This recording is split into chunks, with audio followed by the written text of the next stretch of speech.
Assalamualaikum warahmatullahi wabarakatuh. Nama saya Bahtiar Imani, CGP Angkatan 10 Kabupaten Wonogiri. Pada kesempatan ini akan menyampaikan koneksi antar materi modul 2.3, yaitu coaching untuk supervisi akademik. Sebagai fasilitator yaitu Bapak Pariyati dan pengajar praktik yaitu Ibu Nurul Istiqomah. Instruksi penugasan.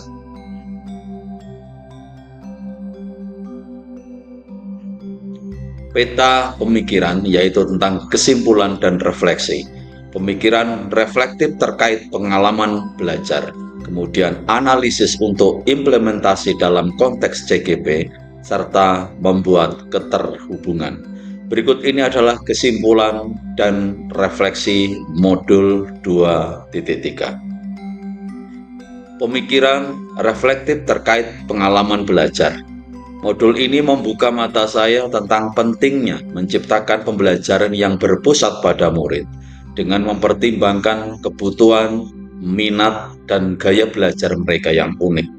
Selama proses belajar, saya merasakan berbagai emosi. Pada awalnya, saya merasa antusias dan tertantang untuk mempelajari konsep-konsep baru, seperti pembelajaran berdiferensiasi, pembelajaran sosial dan emosional, dan coaching untuk supervisi akademik. Namun di beberapa momen saya juga merasa kebingungan, terutama ketika mencoba menerapkan konsep-konsep tersebut dalam konteks praktik mengajar saya. Meskipun demikian, saya bersyukur atas kesempatan untuk belajar dan berkembang bersama rekan-rekan CGP dan fasilitator.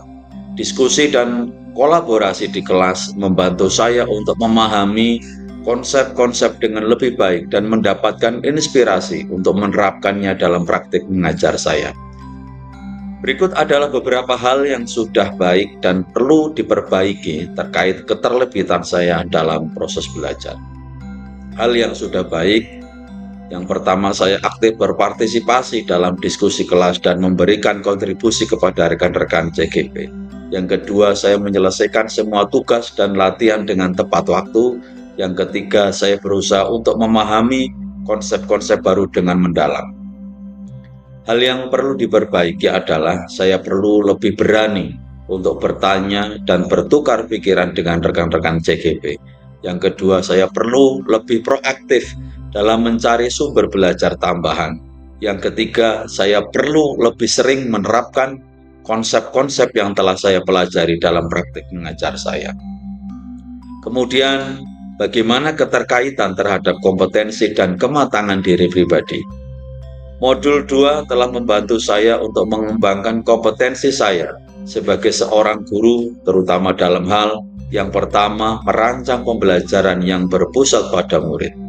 Yang kedua, membangun hubungan yang positif dengan murid. Yang ketiga, memberikan umpan balik yang konstruktif kepada murid, yaitu saya telah belajar bagaimana untuk memberikan umpan balik yang konstruktif kepada murid sehingga mereka dapat terus belajar dan berkembang.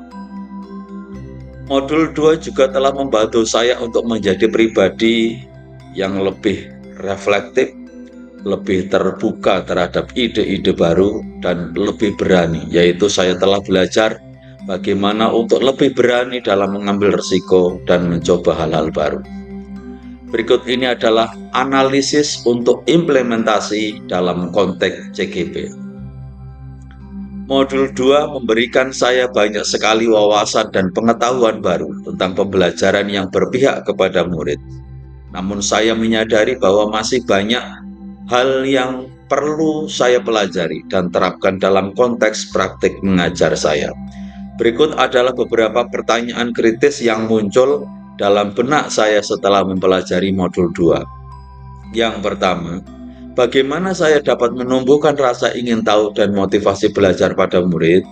Yang kedua, bagaimana saya dapat menciptakan lingkungan belajar yang nyaman dan aman bagi semua murid? Yang ketiga, bagaimana saya dapat bekerja sama dengan orang tua dan komunitas untuk mendukung pembelajaran murid? Untuk menjawab pertanyaan-pertanyaan tersebut, saya perlu menganalisis lebih mendalam tentang konteks sekolah dan murid-murid saya, Saya perlu memahami kebutuhan, minat, dan gaya belajar mereka yang lebih baik.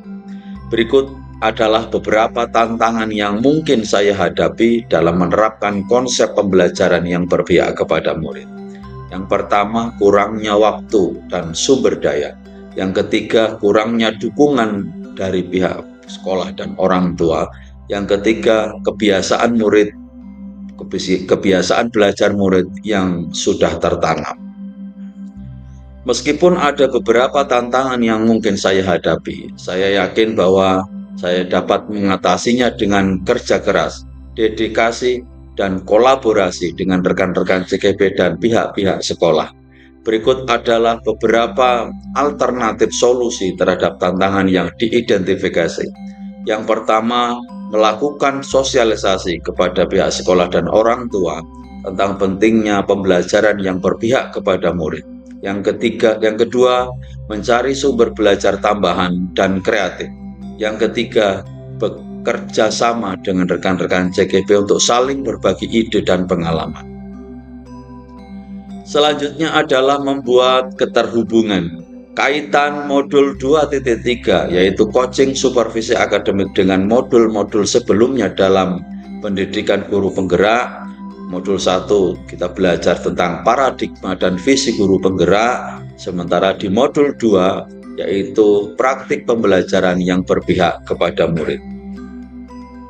Modul 2.3 Coaching Supervisi Akademik dalam Pendidikan Guru Penggerak atau PGP memiliki kaitan erat dengan modul-modul sebelumnya. Yang pertama, kaitan erat dengan modul 1.1 dan 1.2 yaitu filosofi pendidikan Ki Hajar Dewantoro dan nilai-nilai dan peran guru penggerak. Filsafat Ki Hajar Dewantoro. Coaching sebagai upaya untuk mewujudkan pendidikan yang berpusat pada murid, di mana murid menjadi subjek utama dalam proses belajar mengajar. Hal ini sejalan dengan filosofi Ki Hajar Dewantara yang menekankan kemerdekaan belajar dan pengembangan karakter murid. Kemudian terkait dengan nilai-nilai dan peran guru penggerak, maka coaching membantu guru untuk mengimplementasikan nilai-nilai dan peran guru penggerak seperti berpihak pada murid, mandiri, reflektif, kolaboratif, dan inovatif. Keterkaitan selanjutnya yaitu dengan modul 1.3 dan 1.4 yaitu visi guru penggerak dan budaya positif. Visi guru penggerak, coaching membantu guru untuk memahami dan mewujudkan visi diri dan sekolah. Kemudian terkait budaya positif, coaching merupakan salah satu strategi yang dapat digunakan oleh pemimpin pembelajaran untuk mengembangkan budaya positif dan meningkatkan kualitas pembelajaran di sekolah.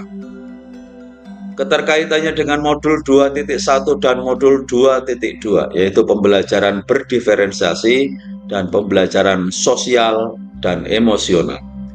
Terkait dengan pembelajaran berdiferensiasi, maka coaching membantu guru untuk memahami kebutuhan belajar unik setiap murid dan merancang pembelajaran yang sesuai.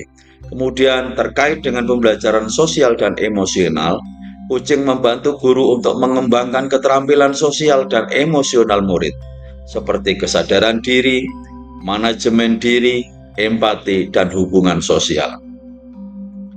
Tindak lanjut. Tindak lanjut berdasarkan modul 2.3, coaching supervisi akademik. Yang pertama yaitu menerapkan coaching dalam supervisi akademik.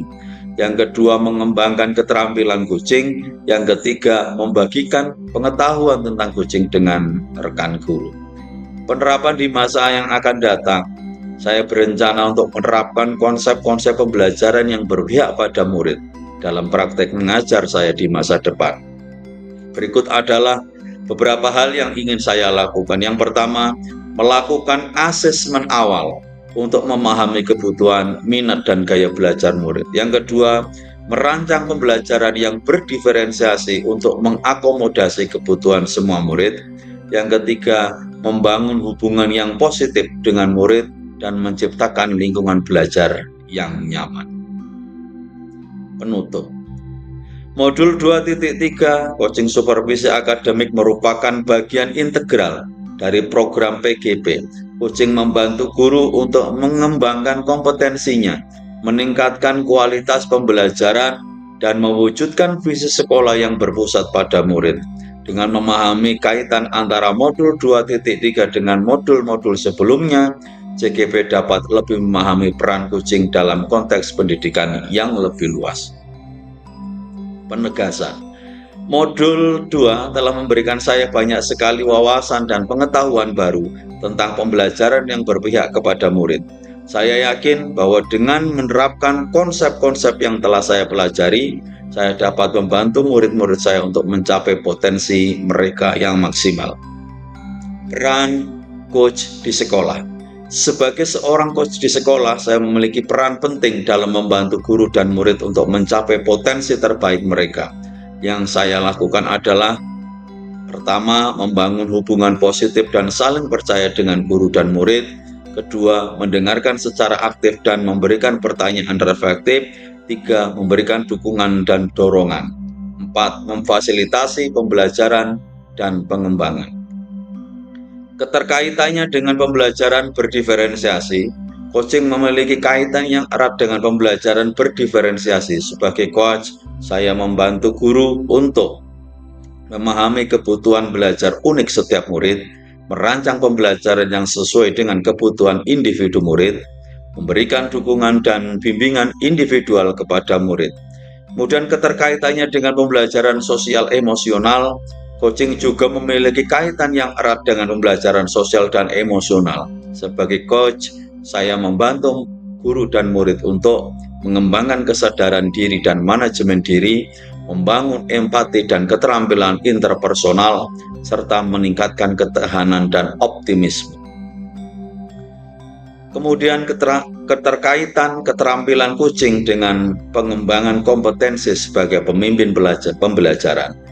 Keterampilan coaching sangat penting untuk pengembangan kompetensi sebagai pemimpin pembelajaran. Sebagai pemimpin pembelajaran, saya harus dapat: yang pertama, membangun visi dan misi sekolah yang jelas dan inspiratif. Yang kedua, memimpin dan mengembangkan tim guru. Yang ketiga, memfasilitasi pembelajaran dan pengembangan profesional. Demikian yang saya sampaikan, koneksi antar materi modul 2.3. Apabila banyak kekurangannya, mohon maaf yang sebesar-besarnya. Assalamualaikum warahmatullahi wabarakatuh.